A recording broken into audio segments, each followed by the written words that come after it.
There, playing too safe, didn't scout that Stargate. So close, so close, but not close enough.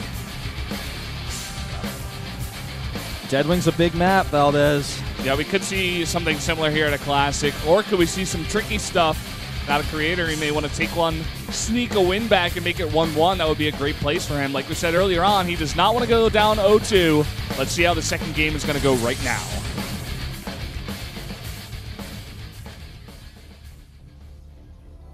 Down here in the bottom left, in the blue, it is Classic. Solid victory in game one up against this guy at the top left. For Prime, it's Creator. He doesn't look too shaken by this, though. At least not yet.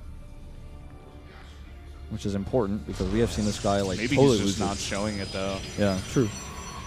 Could be in his head, like, oh, I don't even know why I try, like, saying some really depressing thoughts, like, we don't even know. But you're right. I mean, in his body language, he looks okay. He's definitely not smiling, but it's probably just because he's focused. Creator is he's just one of those players where, like I said, like, he's either pouting or he's, like, fist pumping. We've seen him, like, just, like, yell in the booth as he beats people in PvP. He's, like, just, like, screaming and yelling. He won the best... Ace match? Yeah, celebration. Best celebration for round number 1 because of that. He's just he's so hyped, and I love that about him. I've always loved that about this guy. He's so young still. He's been around. This is his very first appearance in the GSL Super Tournament, where he almost beat MVP in the round of 64. Very first appearance. How do I know this? I'm just a man with things in my head. You're just a guy that uses black magic and voodoo. Black magic and voodoo, man. I control everything. Ask me about that random player who retired in Starcraft 2. I'll tell you a lot more than you ever wanted to know about them. What was that about Guinea Pig we were talking about? TSL Guinea Pig, yeah, he lost 0-2. The final map was Terminus Re, and he went for his final game. He was one of my favorite players. His final game was a 6-gate all-in, and his opponent, who I think was an early adopter, Kespa Switcher, went for Cloak Banshees, countered him, and won the game, and then Guinea Pig retired. Went to stream random a little bit on Twitch a few months later, but has since pretty much completely disappeared. Now, the first player to use Void Rays in Shakura's Plateau in the PvZ matchup totally changed the meta back then as well. Yeah, man. So just if you were curious about an old player called TSL Guinea Pig, there you go. There you go. You got the complete summarization of the ending parts of his career, as well as the important ones. Ask me about any old programmer. I'll tell you, like, way too much. Look at this same build from Classic. Yeah. Creator should get the scout this time, though. Yeah, he should. I mean, if he misses it this time, I'm just going to facepalm.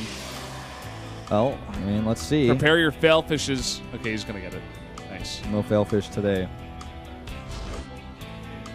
Creator is most famous for we've seen him lose a lot of probes recently, but like he was most famous in his peak of his career of just famous for losing probes. That's so sad. Well, he was famous for losing observers once upon a time in his career because he would literally make like 12 observers in the game or more, and they would die, and he would just keep making them, and they would fly into turrets over there, but he just always had them on the map. It was before hallucination scouts became popular. Little switcheroo here after getting scouted goes for Phoenixes. I like it. It's a big map. Gonna try to get some map control in the way that Mutas do, and just be annoying and come in the back and possibly even snipe a Mothership core if it's out of position, like right now. He's already like starting to tip away at those shields. Yeah. Phoenix play is great. It's flexible and it's frustrating. It's tilting. There's the Robo. Should actually just go for that Mothership core. I think he will on his way back. I don't know if he could get it in time to stop the next cannon from going up, but maybe he could have. Ooh, accidentally attacked his own stalker there. Maybe just one Phoenix is not enough. Follow this up with the robotic stick right away. Yeah. The Creator goes Blink. Phoenixes are a great deterrent to Blink Stalker timing attacks. We're just going to see Creator try the same thing again. Let's see if Phoenixes can shut it down as well as Immortals do. This time he's going to have both. He's not going to have a lot of gateway units to support this, but he can just lift the Phoenixes up. The smaller Stalker count on the ground gets whittled away by the Immortals, and once the Phoenixes drop the rest of the Stalkers, they blow up too. Yeah. Let's see how safe he goes with this as well. Does he add the Robo, or does he just go straight, head on, make as many Stalkers as possible, leave your Mothership core at home, deal with the Phoenixes? I think he's going to skip the Robo this time, just simply because it's not going to accomplish him anything against Phoenixes. If Classic is going Phoenixes into DT, that would be pretty absurd, right? So like, I think he can reasonably skip this. That would be some next level mind games, man. But, he's stuck in his base a little bit, and I feel like Classic in just a moment here, as soon as he sees this with these Phoenixes, is just going to make a Nexus. He's like, oh, you kept all your Blink Stalkers at home? Nexus. Might want to even here, going to grab some gas drones. Oh, grab some probes, rather. Oh, wow, look at that control on those Phoenixes. Could have sworn he was going to lose one. Blink wasn't ready. Creator's moving that probe forward, perhaps to get an even more forward pylon. But I think he knows he just can't hit this anymore. There's too many Immortals out. He hasn't scouted that, but he can know by this timing there should be a ton of Immortals. And he checks. He's very happy there's no Nexus there. Yeah, very happy. He's like, oh my god, okay. Imagine he comes and sees like a completed Nexus. He'd just be so sad. Well, he'd have to commit again, just like last game. But in this case, he has a bit more flexibility. Does add that Robo, but again, it's very far behind the Robo of Classic. Classic already having 3 Immortals out. And I think it's going to be the better tech. I think he can add a Nexus here pretty safely with those 3 Immortals against Blink. And once again, Classic getting ahead. Yeah. Oh, he's missing that gas, man. He needs that gas. Yeah, he does. Just one probe. That's a lot of gas missing for a long time, as long as he doesn't realize it. Well, at this point in time, we just finally see that Nexus come down here for Creator a bit late. The thing about Blink Stalker tech in this matchup, guys, is that it just simply does not gain. It doesn't gain utility over time. It actually loses it. The longer the game goes on, the more moles are out. The more answer your opponent has to these big Blink Stalker attacks don't work as well. You don't see them. Blinks on the main work very well. Sometimes every now and then you can have like this huge Blink Stalker attack with like 20 plus Stalkers. Delayed like 25 Stalker attack. You blink on a Colossus and just kill him. It's happened before. We've seen it. We might see something similar to that here. Well, Creator commits to 12 Stalkers. That's a lot of Stalkers. Doesn't look like he wants to make any more, though. I'm not sure. He just made a Sentry. Yeah, and a Forge. Sentry's going to be for Guardian Shield, I guess. Oh, catches the Phoenixes. Ooh, he's going to get one. That's pretty huge. Is that Sentry slightly massive, Is that Sentry at home? Yeah. Yeah. Okay. 4 Immortals, man. This is he's looking to possibly bink into the main. I think he should have an Observer out somewhere. Yeah, I see that slow guy making his way across. Gonna poke down here, get some probes. See, this map works really well for this sort of move. And do this sort of thing and catch up. In the last map, he was so, especially because the Nexus was so ahead, it was forced to really commit, but in this case, he can just get a few probes and pull back because his Nexus is not that far behind, and it's pretty easy for him to transition. Once again, Classic snipes the Observer. That's going to shut down a lot of the possible harass that Creator wanted to go for if he wanted to blink into the main. And like our Observer was showing us, better probe count here for Classic. So Classic, he gets that earlier Nexus, he's got the better tech, and he's ahead in probes once again, and he's controlling this game. Creator just had like a ton of gas for a while, and he like just still kind of does, but his Bay is so late. I figured he was going to try to catch up in Colossi or try to go into like Charge Zealot Archons with this faster, but he did neither, and now he just simply is behind in Colossi. Yeah. Creator, I just feel like playing a little bit scared. It's almost like he's just playing too safe. And Classic just a little bit more confident. He's just able to take these risks, and he's getting so far ahead with them.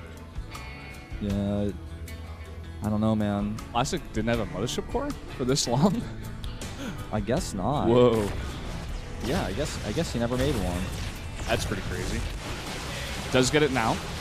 +1 is going to finish earlier here for Classic. He can hit on that +2 timing like he did in the last game. It's actually pretty crazy to do this all without a Mothership core.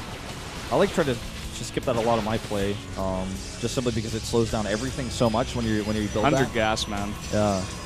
Wow, that's pretty cool. He's able to make this work. I don't even know if it was intentional or not, but I'm like, I guess he's that confident. It seemed like he forgot it. I don't know. It's like it's exceptionally late to the point where I'm just like, whoa. You're like making a Mothership core at 12 minutes? I don't think that was planned. I don't think so either. It's possible, though. I mean, these guys come up with some crazy builds. Well, he certainly wanted to skip it for a little bit while he was getting his Phoenixes out, but after that, you would have expected him to have it just in case of that big Blink Stalker attack we were talking about, like the 20 Stalker one. Yeah. I mean, Phoenix into 4 Immortals into pretty fast Bay as well as upgrades, you're going to need a lot of gas, so maybe it was time. Well, as this turns out, there's that Temple Archives coming out here for Creator in the charge, but he's already gone down the Colossus tech somewhat. He's kind of, I would say, like, doing a little bit of half-seas here. Like, he's, like, going to go down the Colossus tech, but late. This is going to work out for him well, the switch, because of the Fleet Beacon.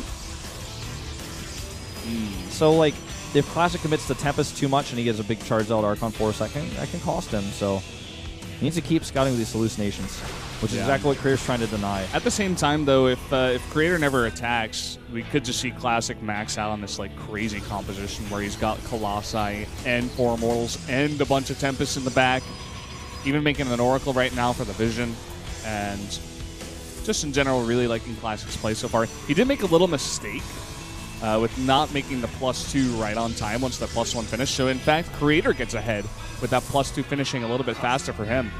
Creator is just, he's amazing at hitting the upgrade timings. You know, I jokingly said earlier he was famous for losing observers, but he was the guy who's all about Forge upgrades. He missed it, man. He missed the Fleet Beacon. Damn. That's like really close right there. Like that's the kind of moment where you're like, okay. And he's making a second Robo, man. This is oh boy, it's pretty devastating. He might cancel it once he comes in here and sees it this time. He should get the scout this time. Well, he sees 2 Stargates. Okay, he sees the Tempest making as well. Now he knows. He doesn't cancel it. He doesn't necessarily have to cancel it, but he definitely wants to make Immortals and not Colossi, which he does. Okay, Immortal on the way. The second one probably soon to join, and he is on point on the money with that +3 attack. Yeah, it seems like he was also spending a lot of Chrono Boost on that because we saw him start it a little bit earlier, but then it just got way far ahead for him. So he's really, really focusing on that +3 attack and on those upgrades. I almost would like to see Creator hide a base. Like, if he just sits here, like you said, this composition becomes almost unbeatable. Even though, yeah, you can get a bunch of Archons, Charge Zealots, Immortals, and try to get underneath those Tempests. If he gets maxed out with the Tempests, it's so difficult to attack with the Nexus Cannon, with Time Warps. Yeah, and he's not even just going to have only Tempests. He's going to have Archons as well. That Temple Archive is about to finish up. He's got more Colossi. And, yeah, just in general, like I was saying, it looks like he's going to have a better maxed out army. He's just going to have so many heavy gas units. Yeah, like, and Creator's not taking the same risks. Right now, the cost of Classic's army is 8,700. That's like almost 500. No, almost 1,000 more than Creator's army costs in total. I just looked at the army value, like in cost, and most of that investment in gas because of these Tempests, because of these Archons, these expensive units. Like you look at the supplies right now, it's like okay, well he's up 10 supply right now. Well, he's up a lot more of that in money, and supply is not always indicative of actually how much power an army has. Yeah. Well look at this. Look at this comp. Like, are you going to get Archons underneath those Tempests? I don't think so. Not with this many Colossi with it against his puny force. The Charge Zealots have to come in there. The time war has to be perfect. 6 Colossi and 6 Tempests, and we just see Creator making a very strange Dark Shrine. I don't think that's going to matter much. I guess he'll just go for trying to snipe an Observer and do what he did to Zest with just like fighting straight up with Dark Templar. Only one Observer for both of these guys. He knows that Classic's Robo is pretty locked up and making only Colossi, so this could definitely work if he does get the snipe on that Observer. Yeah. There is an Oracle with this mix, though, as well, for a Detector, so I'm not sure. He's sending out that Observer right now. He's got 2, actually. All right, keeps tagging here for Vision for these Tempests. Wants to pick off the Archons, the Colossus, you know, the Immortals even, anything. Getting a Stalker here doesn't hurt either. Just needs to be careful not to overcommit because there is a lot of Charge Zealots on the ground for Creator. Okay, picks that Archon. Half its shields are gone. There's a Nexus Cannon forced. 4 DTs. Observer's kind of out of position here for Creator. He's trying to hide those DTs for now. Willing to engage. He's trying to get underneath those Tempests. Good time warp here for Classic, but Zealots come from behind. And those Tempests do have to micro back. Some DTs here as well. Actually not detected. Not detected right now. He might just not notice. You know, they're tiny underneath all those Colossi. He's not noticing here. He's still winning the fight, but the DTs might eventually turn the tide here. Oh, okay. He does. They do walk underneath his observer, even though he didn't really notice. GG. And GG. WW, in fact, not even GG. Wrong language. Yeah, he's getting tilted. We saw the same out of Rogue. And Classic takes an easy 0-2, takes a very calm sip from his drink. And I think he's going to be going on the bank with this 3-0, man. I think so. I don't think I've ever seen Creator make a big comeback in a longer series. Like, he just doesn't do that. He gets too tilted. And he was just so far behind in both games. He did make somewhat of a comeback in that game. Like, he definitely looked a lot better in game 2 than he did in game 1. Like, he didn't look like totally dead. He was like, okay, well, maybe I can figure this out. But it was rough. It also just seems like Classic has a better understanding of how to just, I don't know. He understands how this matchup, I guess, really in depth. He's like, okay, I know we're going pretty much to maxed out. You know, I'm not even really concerned with my upgrades here. I just want like a really good composition for the one fight that we have in PvP. And he got like some sick, crazy composition there, man. 6 Tempest, 6 Colossi, some Archons, a ton of Charged Zealots. Barely any Stalkers. I think there was like 3. Yeah. That's what you want, man. Well, King Sejong Station. I think Classic's going to proxy. Either Stargate or his gates. Like, we see him do this proxy. I would love to see it. You know the one he did against State? Yeah. And he also did it actually against someone else recently in Pro League.